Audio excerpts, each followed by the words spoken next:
உங்களோட பேர் என்னங்க? எங்கேருந்து வரீங்க? என்ன ரேங்க், என்ன டிபார்ட்மெண்ட்? நேம் ராதா, தேனியிலேருந்து வரேன். ரேங்க் 125. இப்போ டெபுட்டி கமர்ஷியல் டேக்ஸ் ஆஃபீஸர் எடுத்துருக்கேன். என்ன படிச்சிருக்கீங்க மேம்? நான் இன்ஜினியரிங் முடிச்சிருக்கேன். இது ஒரு 8 இயர்ஸ் ஜேர்னி. இப்போ தான் கிடச்சிருக்கு. Okay, 8 years journey. ஓகே, எந்த ஆண்டு கல்லூரி முடிச்சிங்க? நான் 2017 குரூப் 1 ப்ரிப்பேர் பண்ணிட்டு இருந்தீங்களா? குரூப் 2 தானே மேம்? யூபிஎஸ்சி ஸ்டார்ட் பண்ணேன் சார். யூபிஎஸ்சிக்கு அப்புறம் இப்போ 2 இயர்ஸாக டிஎன்பிசியில் மெயின்ஸ் லாஸ்ட் 2-3 மெயின்ஸ் கொடுத்துருக்கேன். இது ஃபஸ்ட் டைம் இங்கிலீஷில் எழுதுனேன், கிளியர் ஆகிடுது. ப்ரிலிம்ஸில் என்ன லாங்குவேஜ் சூஸ் பண்ணீங்கக்கா? ப்ரிலிம்ஸில் வந்து தமிழ் தான், ஜென்ரல் தமிழ். ஆமாம். ஓகே, இப்போ தமிழுக்கு தான் நிறைய பேர், இப்போ நாங்கள் இதில் இன்டர்வியூ எடுக்க வரேன்னு சொல்லும்போது கூட நிறைய தமிழில் படித்த ஆஸ்பிரண்ட்ஸ், தமிழில் படித்து எழுதி கிளியர் பண்ணவங்க கிட்ட இன்டர்வியூ எடுங்கன்னு தான் நிறைய பேர் சொல்லியிருந்தாங்க. தமிழ் எந்த மாதிரி நம்ம தயார்படுத்திக்கணும் இந்த 100 மார்க்குக்கு, அதை பற்றி சொல்லுங்கள். ஆக்சுவலி தமிழ் இப்போ சிலபஸ் சேஞ்ச் பண்ணிகிட்டே இருக்காங்க. ஸ்கூல் புக்ஸ் படிச்சுட்டு ஏதாவது ஒரு இன்ஸ்டியூட்டோ ஏதாவது கொஸ்டின்ஸ் நிறையா சால்வ் பண்ணாலே தமிழில் ஓரளவுக்கு கிராக் பண்ண முடியும் சார். அவுட் சோர்ஸில் ஏதாவது புக்கு படிச்சிங்களா? வெங்கடேசன், அந்த modern history, school books and இன்ஸ்டியூட்டில் கொடுக்குற மெட்டீரியல்ஸ் தான் ஃபாலோ பண்ணேன் சார். இப்போ நீங்கள் எழுதும்போது கூட தமிழ் கொஞ்சம் கடினமாக இருந்தது அப்படின்னு இருந்துச்சு சார். ஜிஎஸ்சில் தான் மார்க் ஸ்கோர் பண்ணுற மாதிரி இருந்துச்சு சார். நீங்கள் எவ்வளோ போட்டிங்க தமிழில்? தமிழில் 86 சார். ஜிஎஸ்லங்க? ஜிஏ ஓவராலாக வந்து 157 போட்டேன் சார். ஜிஎஸ் என்ன மாதிரி ப்ரிஃபரன்ஸில் நீங்கள் படிச்சிங்க, அதை பற்றி சொல்லுங்கள். ஜிஎஸ் நான் ஆல்ரெடி யூபிஎஸ்சி படித்தனால எக்ஸ்ட்ரா மட்டும் தமிழ்நாடு ஓரியன்ட் பார்த்துட்டு இருந்தேன் சார்.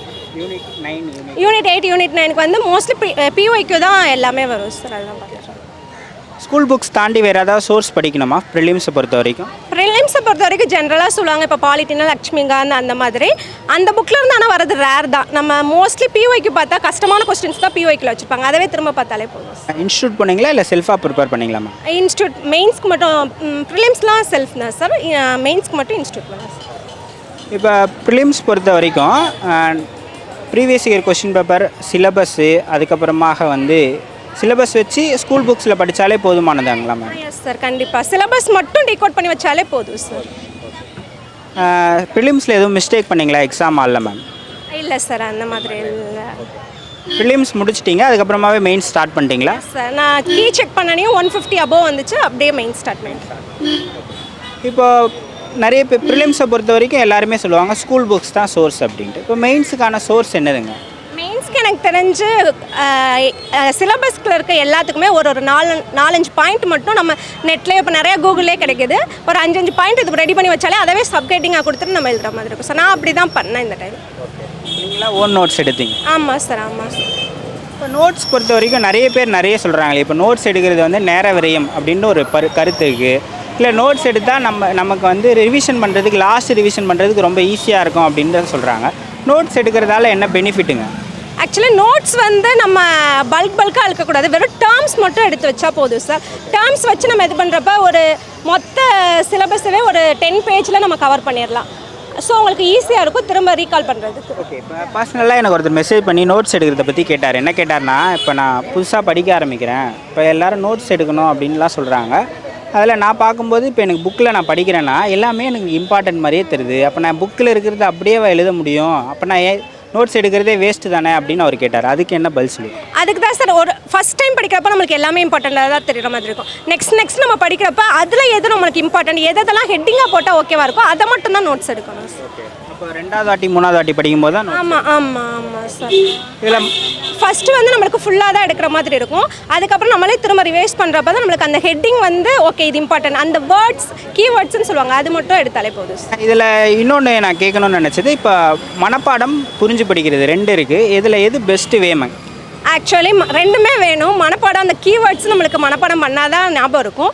அந்த மனப்பாடம் பண்ணிவிட்டு அந்த வேர்ட்ஸ்க்கு என்ன நம்ம புரிஞ்சுக்கிட்டாலே நம்ம ஓனாக எழுதிடலாம் சார். நான் நிறைய படிக்கிறேன், நல்லா படிக்கிறேன், படித்தது கொஞ்ச நாள் கழித்து மறந்து போயிடுது அப்படின்ற கம்ப்ளைண்ட்டை நிறைய பேர் கேட்குறாங்க. அதை ஞாபகம் வச்சுக்கிட்டு நான் என்ன தாங்க பண்ணுறது, நிறைய நல்லா தான் படிக்கிறேன், ஒரு நாளைக்கு 4 மணி நேரம் 5 மணி நேரம் ஆனாலும் மறந்து போயிடுது அப்படின்றத சொல்கிறாங்க. அதுக்கு என்ன பண்ணணும்? ஆக்சுவலி எனக்குமே அது எல்லாத்துக்குமே இருக்கிறது தான் செய்யும். நம்ம ஒரு சின்ன இதுக்குன்னு ஒரு நோட்னு போட்டுட்டு வெறும் ஃபேக்ட் மட்டும் எழுதி வச்சா அது நம்மளுக்கு ஞாபகம் இருந்தாலே போகுது. நம்ம படித்தது எல்லாமே ஞாபகம் இருக்குமான்னு யாருக்குமே இருக்காது.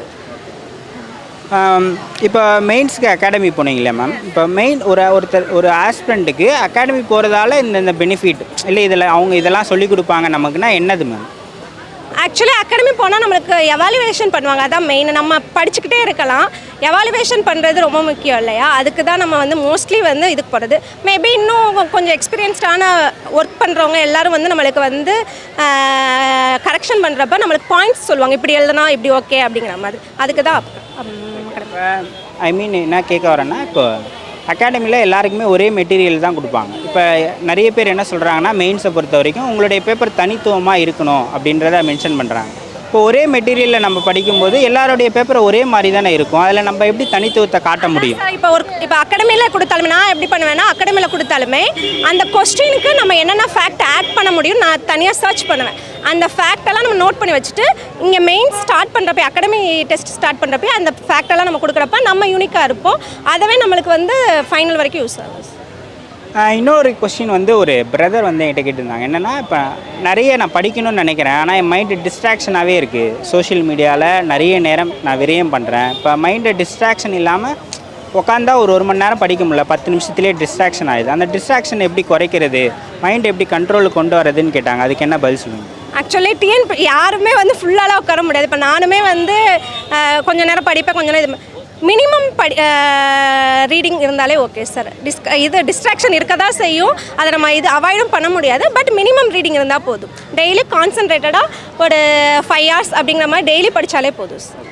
இப்போ 8 ஆண்டு பயணம் அப்படின்னும் போது நீங்கள் பயணத்தை ஆரம்பிக்கும் போது எல்லாருமே உங்களுக்கு சப்போர்ட் பண்ணியிருப்பாங்க இல்லையா? நாட்கள் ஆக ஆக வருடங்கள் போக போக எல்லாருக்குமே உங்கள் மேலே இருந்த நம்பிக்கை போயிடு, அது வந்து ஒரு மாதிரியாக இருக்கும். ஃபேமிலியில் கூட இன்னும் எதுக்கு படிச்சுட்டு இருக்க அப்படிலாம் சொல்லியிருப்பாங்க. அதெல்லாம் எப்படி ஓவர் கம் பண்ணீங்க மேம்? ஆக்சுவலி எங்கள் வீட்டில் ரொம்ப சப்போர்ட்டிவ் தான். லாஸ்ட் 2 years வந்து அவங்க ஃபீல் பண்ணாங்க, இன்னும் கிடைக்கலையே அப்படின்னா. ஆனால் இது வரைக்கும் என்னை வந்து படிக்க வேணாம் அப்படிலாம் சொன்னதில்லை. அவங்க சப்போர்ட் பண்ணுறதுனால தான் 8 years ஆகிருக்கு, கிடச்சிருக்கு. இப்போ அவங்க சப்போர்ட் பண்ணாலும் கூட ஃப்ரெண்ட்ஸோ இல்லை வெளி சர்க்கிளோ இல்லை உங்களுக்கு நெருக்கமான இருக்கிறவங்களே கூட ஏன் இன்னும் இது பண்ணிகிட்டு இருக்க நேரத்தை, இப்போ நம்ம வந்து வெற்றி அடைகிறது வரைக்குமே என்ன சொல்லுவாங்கன்னா, டைம் வேஸ்ட் பண்ணுறாங்கன்னே சொல்லுவாங்க. ஸோ அதெல்லாம் எப்படி ஓவர் கம் பண்ணிங்க? அதை கேட்கும்போது ஹர்ட் ஆகும் இல்லையா? அது அன்னைக்கு அந்த நிமிஷம் ஒரு மாதிரி இருக்கும் சார். அதுக்கப்புறம் வந்து என்னை விட இன்னும் 10 years இருந்தவங்க இன்னும் ஜாப் கிடைக்காம கூட இருக்காங்க. அவங்களாம் பார்க்குறப்போ ஓகே நம்மளும் ட்ரை பண்ணணும், கண்டிப்பாக ட்ரை பண்ணால் கிடைக்கும் அப்படிங்கிற மாதிரி.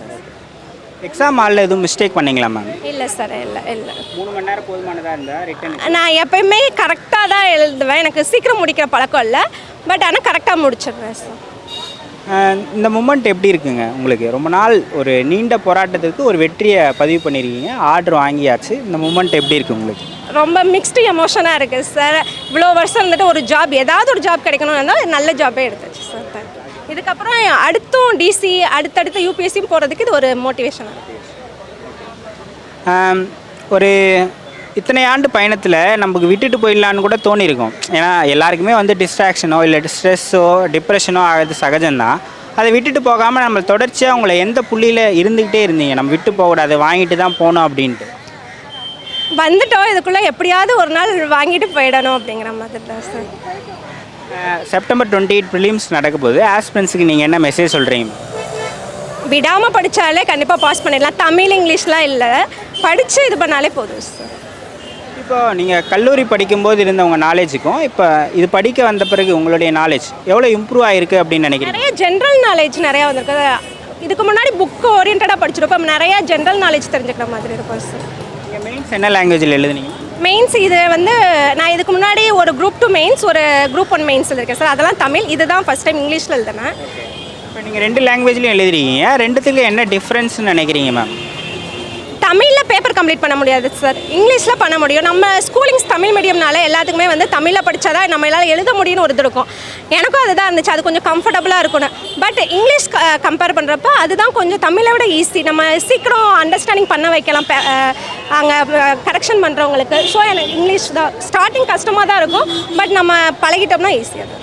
இப்போ தமிழ் இங்கிலீஷ் இல்லையா, பேப்பர் கம்ப்ளீட் பண்ண முடியாது அப்படின்றது ஒரு மித்தா இல்லை எல்லாருமே அதை சொல்கிறாங்களே, அது ஏன்? அது மேபி நம்ம ப்ராக்டிஸ் தான் சார். தமிழ் வந்து கொஞ்சம் அந்த வட்டெழுத்துன்னு சொல்லுவாங்க, நம்ம ராதான், இப்போ என் நேமே ராதான் எழுதுறதுக்கும் இங்கிலீஷில் எழுதுறதுக்கும் டைம் டிஃப்ரென்ஸ் இருக்குது. ஸோ அந்த டைம் டிஃப்ரென்ஸ் தான் நமக்கு வந்து, அதுவும் இல்லாமல் இங்கிலீஷில் எழுதுறப்ப கொஞ்சம் ஸ்பீடாக நம்மளுக்கு வந்து ரைட் பண்ணுற மாதிரி இருக்கும், தமிழில் கொஞ்சம் டிலே ஆகும் சார். இப்போ நிறைய பேர் என்ன கேட்டாங்கன்னா, இப்போ அப்ளை பண்ணுறாங்க இல்லையா, இப்போ 2, 2A ரெண்டுத்துக்கும் தனித்தனியாக அப்ளை பண்ணோமா, ஒரே ஒன்றா சேர்த்து அப்ளை பண்ணோமா அப்படின்லாம் கேட்குறாங்க. அதுக்கு என்னதுங்க? ரெண்டும் ரெண்டும் சேர்த்து ஒன்றா தான் சார் அப்ளை பண்ணுறோம். ஆமாம். ப்ரிலிம்ஸ் தமிழில் சூஸ் பண்ணிவிட்டு மெயின்ஸை வந்து இங்கிலீஷ்லேயும் எழுதலாங்களா? எழுதலாம் சார், கண்டிப்பாக எழுதலாம் சார். ஆனால் மெயின்ஸில் இப்போ நம்ம என்ன லாங்குவேஜில் ஸ்டார்ட் பண்ணுறோமோ அதே லாங்குவேஜ்லாம் முடிக்கணும். ஆமாம் சார், நம்ம சூஸ் பண்ணணும்னு கூட அவசியம் இல்லை. நம்ம லாஸ்ட் மெயின்ஸ் எக்ஸாம் ஹால் உள்ளே போகிற வரைக்கும் நம்ம சாய்ஸ் தான். அங்கே போயிட்டு நம்ம தமிழ்லேருந்து ஸ்டார்ட் பண்ணால் தமிழ்லேயே ஃபுல்லாக கண்டினியூ பண்ணணும், இங்கிலீஷ்னால் இங்கிலீஷே கம்ப்ளீட் பண்ணணும். ஆனால் மாற்றக்கூடாது, ஒரு கொஷின் இங்கிலீஷ் ஒரு கொஷின் தமிழ். இது மட்டும் தமிழ் சொசைட்டி மட்டும் நம்ம தமிழ்ல எழுதிக்கலாம், இங்கிலீஷில் எழுதிக்கலாம். அது மட்டும். ஆமாம் சார். மெயின்ஸ்க்கான சோர்ஸ் என்னது படிக்கிறதுக்கு? வெளியே புக்ஸ் ஏதாவது வாங்கி படிக்கணுமா இல்லை அகாடமியில் கொடுக்க தான் நீங்கள் படிச்சிங்க? நான் ஆக்சுவலி அகாடமி நோட்ஸ் படித்தேன் சார். ப்ளஸ் அதான் நான் சொன்னேன்ல, கூகுளில் இது பண்ணி எல்லா சிலபஸ்க்கும் ஒரு 5 பாயிண்ட் ரெடி பண்ணி வச்சேன். அது